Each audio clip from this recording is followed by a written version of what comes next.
अस्सलामुअलैकुम, मैं हूं जवेरिया और वेलकम करती हूं आपको cook with tricks with channel पर, जहां मैं देती हूं आपको बड़ी ही यूनिक और करामत टिप्स।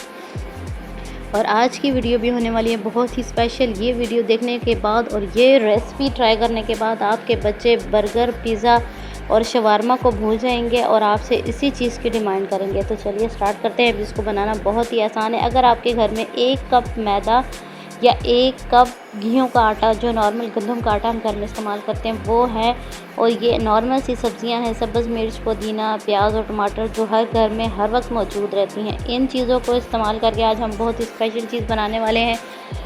गर्मियों में बहुत ही ये पसंद की जाती है और खाने में बहुत ही ज़्यादा खुश जायका और सेहत बख्श होती है। तो चलिए स्टार्ट करते हैं। सबसे पहले हम इन सब्जियों को अच्छे से धोकर काट लेंगे। टमाटर और प्याज जो है हमने एक एक लेना है, मीडियम साइज़ का। और ये मैं ले रही हूँ नॉर्मल गंदम का आटा।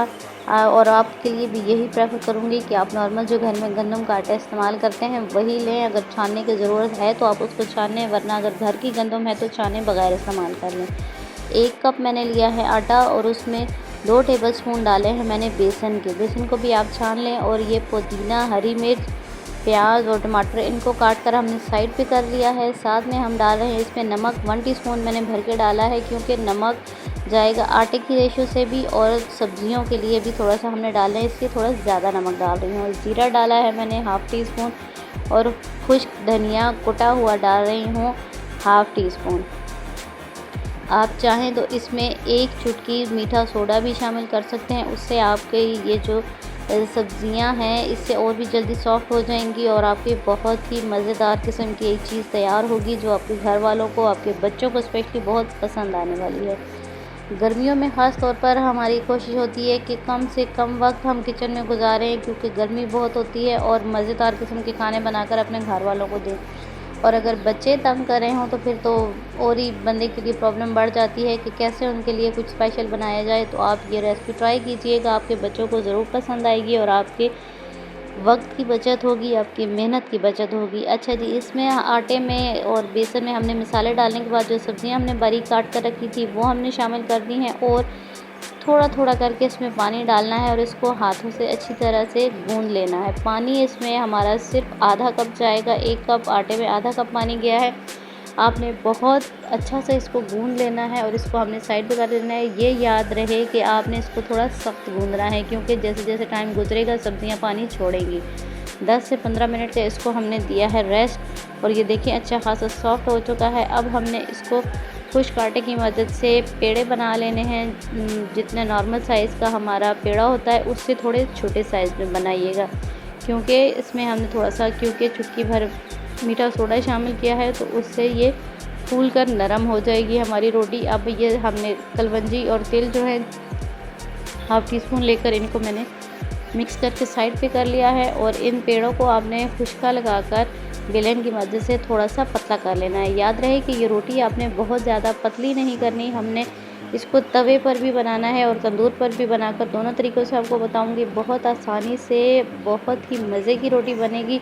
इसके साथ ना तो आपको किसी सालन की ज़रूरत है और ना ही कोई आपको एक्स्ट्रा बनाने की। चटनी के साथ, लस्सी के साथ, किसी भी चीज़ के साथ आप इसको सर्व कर सकते हैं। बहुत ही मज़े की, नरम और मुनफिद जायके वाली आपकी रोटी बनेगी। गर्मियों में स्पेशली बहुत अच्छी लगती है। आप इस दफ़ा ये ज़रूर ट्राई कीजिएगा और मुझे फीडबैक कीजिएगा। अच्छा, तवे पे किस तरह बनानी है, इसकी सबसे अहम टिप ये है कि तवा आपका बहुत अच्छे से खुश्क होना चाहिए, यानी उस पर किसी किस्म का ऑयल या घी वगैरह लगा हुआ ना हो। अगर आपका नाश्ते वाला तवा पड़ा है तो आपने उसको, पराठों वाला, तो आपने उसको पहले धो लेना है अच्छे से और फिर उसको गर्म कर लेना है।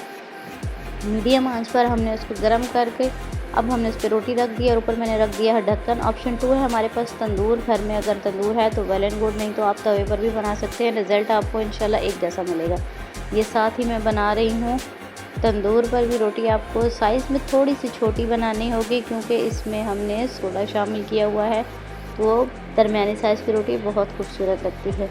2 मिनट गुजरे हैं जी मीडियम आंच पर, और देखें ये नीचे से फूल चुकी है, रोटी पक चुकी है। अब हमने तवे को इसी तरह उल्टा देना है और आंच को थोड़ा सा तेज़ करके इसको सेक लगवा कर इसके अच्छे से प्यारे से फूल ऊपर से ब्राउन कर लेने हैं। और ये आपकी रोटी बनकर तैयार हो जाएगी। देखिए बिल्कुल परफेक्ट तंदूर वाली रोटी बन गई है। आप इसी तरह नॉर्मल रोटी भी घर में, अगर आपके पास तंदूर नहीं है तो तवे पर ही आप तंदूर वाली रोटी भी बना सकते हैं। और देखिए साथ ही हमारी तंदूर वाली रोटियां भी तैयार हो चुकी हैं। इनको भी हम निकाल लेते हैं तंदूर से और आपको दिखाती हूँ फाइनल लुक। ये है जी तवे पर रोटी जो मैंने बनाई है वो, और ये हैं जी तंदूर वाली रोटियाँ। कितनी ज़बरदस्त इनकी लुक आई है और टेस्ट बहुत ही कमाल का आता है। आप ट्राई ज़रूर कीजिएगा। अब हम क्या करेंगे जी, इनके ऊपर लगाएंगे मक्खन या फिर देसी घी। आप देख सकते हैं ये अभी अभी बिल्कुल तंदूर से उतरी हैं और बहुत ज़्यादा नरम और सॉफ्ट बनी है हमारी रोटियाँ। देसी घी हम इनके ऊपर लगा देंगे, ये और भी ज़्यादा टेस्टी और भी ज़्यादा हेल्दी हो जाएंगी। बच्चों के लिए बहुत ही स्पेशल, मेरे बच्चे भी क्योंकि गर्मियों में खाना छोड़ देते हैं तो उनके लिए मैं कुछ ना कुछ मुनफरिद बनाती रहती हूँ और आपके साथ भी इसीलिए शेयर करती हूँ क्योंकि मेरा पैगाम है आसानियाँ बांटना, जहाँ तक हो सके इसको फैला दीजिए। जी हाँ, अगर आपको वीडियो अच्छी लगे तो इसको दूसरों के साथ शेयर ज़रूर कर दीजिएगा और अच्छा सा कमेंट करके मेरी हौसला अफजाई कर दीजिएगा। चैनल पर नए हैं तो सब्सक्राइब कर दीजिए ताकि आने वाली वीडियोज़ आपको फ्री में मिल जाए और नोटिफिकेशन को साथ ऑन कर दीजिएगा ताकि आपको नोटिफिकेशन भी मिलता रहे मेरी वीडियो का। देखिए मैंने भी आज घर में दाल बनाई है, साथ में लस्सी बनाई है और साथ में ये मज़ेदार किस्म की प्याज टमाटर वाली रोटी बनाई है। तो अभी मैं आपको इसको तोड़कर दिखाती हूँ ये कितनी सॉफ्ट और कितने मज़े की रोटी बनी है। जायके में बहुत ही मज़ेदार किस्म की है, ट्राई ज़रूर कीजिएगा। खुश रहिए, खुशियाँ बांटिए, दूसरों के लिए आसानियाँ पैदा किया करें। अल्लाह ताला आपके लिए आसानियाँ पैदा कर देंगे। मुझे दीजिए इजाज़त, अगली वीडियो तक अपना रखिएगा बहुत सा ख्याल और मुझे रखिएगा दुआओं में याद। अल्लाह हाफिज़।